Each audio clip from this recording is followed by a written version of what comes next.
Great. I just received our report from our lawyers on the ground in New Orleans who just first participated in the preparation for the oral argument that just occurred on the ACA case and have an update. First, let me say that I believe health care is a basic human right. And this case is one of the most critical cases impacting Kentuckians, certainly in the last several years. A negative ruling by the Fifth Circuit, if ultimately upheld, could eliminate coverage immediately for the 400,000 Kentuckians that received health care for the first time through expanded Medicaid, because the ruling from the Texas District Court would eliminate expanded Medicaid in its entirety. It would also jeopardize health care for the nearly half of all Kentuckians under 65 who have a pre-existing condition, because the federal mandate to provide coverage to people with pre-existing conditions would also be eliminated if the district court ruling is upheld by the Fifth Circuit and that Fifth Circuit decision ultimately stands. This impacts everybody. Now, when I look around my kitchen table, there are my wife and my 2 kids, and 3 out of 4 of us have pre-existing conditions. And that is virtually every other family in this Commonwealth. And we identified when we had, I believe, our last press conference on this, 10 major harms that we believe Kentuckians need to know about that will happen if the Affordable Care Act is ultimately overturned. First is people with pre-existing conditions like asthma, cancer, diabetes can be kicked off of their health insurance simply because they have that pre-existing condition. Like I said, that's nearly half of all Kentuckians under 65. Expanded Medicaid would be entirely eliminated. That is not just coverage for 400,000 people. It is billions of dollars that flow through our state, support a growing economy, especially our healthcare sector, and I believe it would devastate rural healthcare especially, and we would see rural hospitals close. Children under the age of 26 would no longer be able to stay as a mandate on their parents' insurance. Seniors would have to pay more for their prescription drugs. The donut hole would be reopened. We believe it's about $2,000 more a year. Women could be discriminated against. You could charge them more for the same policy than men. Guaranteed pregnancy coverage would be eliminated. Substance abuse disorder treatment would no longer be a required benefit. That's in a state where we lose 30 Kentuckians a week. Children would lose access to no-cost immunizations and well child visits. And older Kentuckians would be charged significantly more than younger Kentuckians. So today, the oral argument occurred. It occurs before 3 judges. Those are Judges King, Elrod, and Englehart. The 3 primary arguments that our side was making in defending these important provisions were, number 1, that the other side doesn't have standing, meaning they shouldn't be there in the first place because they no longer have the harm that they initially alleged to their states, because they initially alleged that the harm was the requirement that people get insurance or pay a tax. Second, we argued that the district court judge was wrong in ruling that initial provision that is either get insurance or pay a tax was now unconstitutional because the tax was simply lowered to 0. And third, severability, that even if you find that one portion of the Affordable Care Act was unconstitutional, the other portions are not, and a court must read any other portion of the act to still be in effect. I would say overall, we think that the oral argument went well, but especially in federal court, I would say judges don't tend to tip their hands. They asked a lot of hard questions to every single side, and they started out with some really tough questions for our side. But we believe that as the hearing went on, the Department of Justice's stance was so unreasonable, and their positions were so unreasonable, that we believe that these judges are going to have what they need from the briefs and the oral argument to overturn the district court. So 2 of the judges asked all of the questions today. They were Elrod and Englehart. They started in both sides with standing about which party should or should not be a part of the lawsuit. And something interesting that occurred was that there was actually a disagreement between two of the plaintiffs in this case. The states disagreed with the Department of Justice. And their disagreement was on what the district court judgment meant. Texas said that this eliminated the Affordable Care Act nationwide. And they actually said it shouldn't be being enforced right now. That is a serious threat to all Kentuckians.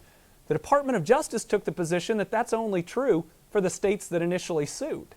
So the Department of Justice is saying that there's no mandatory coverage for pre-existing conditions in Texas, but there still is in Kentucky.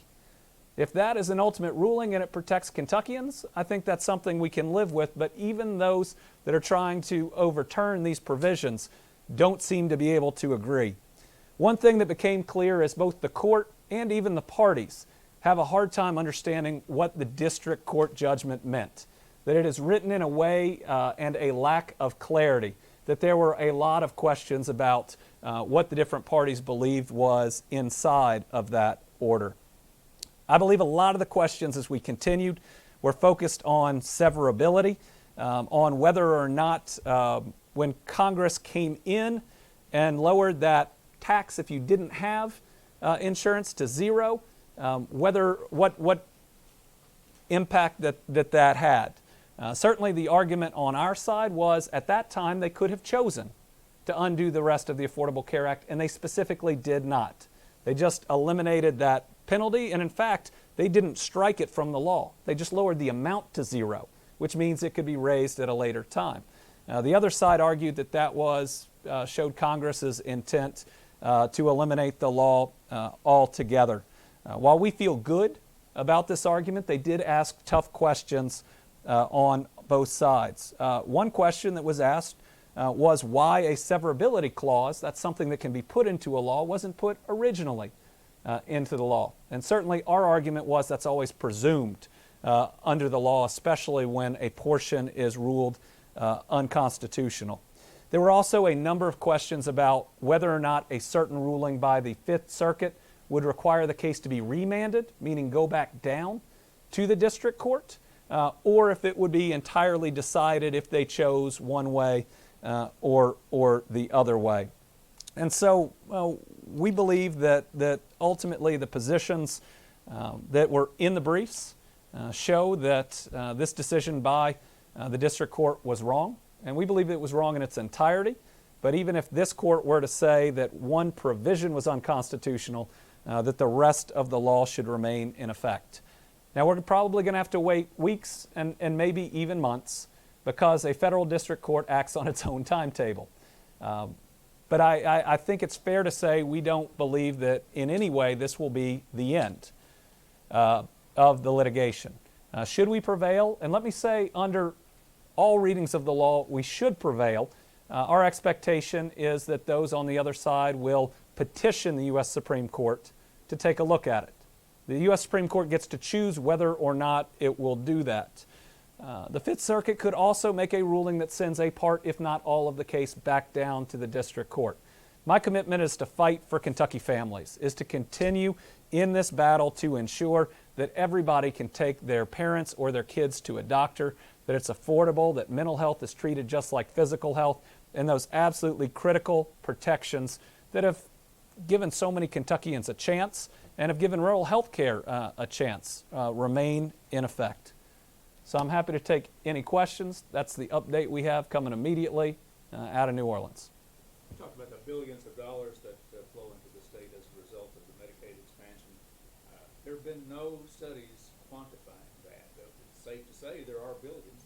Do you know of anybody who has any good data on just how many billions there have been and what that has been, how that's affected the tax revenue of the state? Well, we had a number on the amount of dollars that have simply flown in and through expanded Medicaid. That's quantifiable because that's been spent. And let me get that figure for you. I think it's $15 billion over 3 or 5 years. Let's make sure we have that right. There were studies done before Expanded Medicaid and Connect that talked about a net economic impact. Obviously, Those were those have been challenged at different points, but what we need is a legitimate, non-political study. And let me say that's only part of the equation, because I still believe that health care is a basic human right. And if we are going to look at the impact of expanded Medicaid, we also have to look at the health of our people. I mean, it's unquestionable that it has had good results, for instance, in colon cancer, in the screenings, in the treatments, and in the rest. And every time you catch something early, you can keep someone healthy in the workplace, that there are significant positive impacts there. So I would love to see a holistic study done, but I can tell you that we are better off when our people are healthy, and there's no question expanded Medicaid does that. Under the Fifth Circuit's ruling, you mentioned the part about some states, only some states would be affected, the plaintiff states, I guess you would call it in there. Right. But wouldn't that only affect those states that are within the Fifth District or Fifth Circuit? So one of the questions coming out of the district court is what it meant and what its impact was. Texas, on behalf of a certain number of states, is saying that they gave a ruling that invalidated it nationwide, and that without a stay, the Affordable Care Act can't be enforced nationwide. And if that's the case, and the Fifth Circuit affirms that ruling somehow, yeah, that has national impacts. But I find it very interesting that the Department of Justice disagreed with them. So I don't think that they have agreement amongst themselves, and there's certainly a lack of clarity in the district judge's opinion. I do not think that the district judge opinion was correct. I also don't think it was well written and with the clarity that you would even want from an incorrect opinion. Will you and your fellow AGs appeal this if the ruling does not come in your favor? Absolutely. I mean, this is too important. It's the health care of our people. It's the future of rural health care. It's what prevents discrimination against women and seniors. We have far too many seniors already deciding between food on the table, keeping the lights and the heat or the air conditioning on, and their medication. And I'm not going to allow these states to make that even harder. Can you explain why you think it's the future of rural health care? Well, I believe that if you look at the balance sheets, and you've done that, of so many of our rural hospitals and our rural practitioners, the portion that is expanded Medicaid is significant. Now, there may be some that can survive without that very large percentage that would be eliminated, but what they would be faced with is not only significantly reduced revenues, but also a requirement for indigent care, which oftentimes is more expensive and oftentimes, and for them, would have no reimbursement coming in. General, you mentioned the timing is really kind of unknown, but would you expect all this to be completed by next November's presidential election? So I believe that we will have a decision from the Fifth Circuit. My hope is within months, but again, they're going to operate on their own timetable. But I would say traditionally it's months. If it's not fully decided and everybody says great, if it's petitioned to the Supreme Court, that takes a period of time. And then the Supreme Court reviews it and takes a period of time. And then they decide when they're going to hear it as well.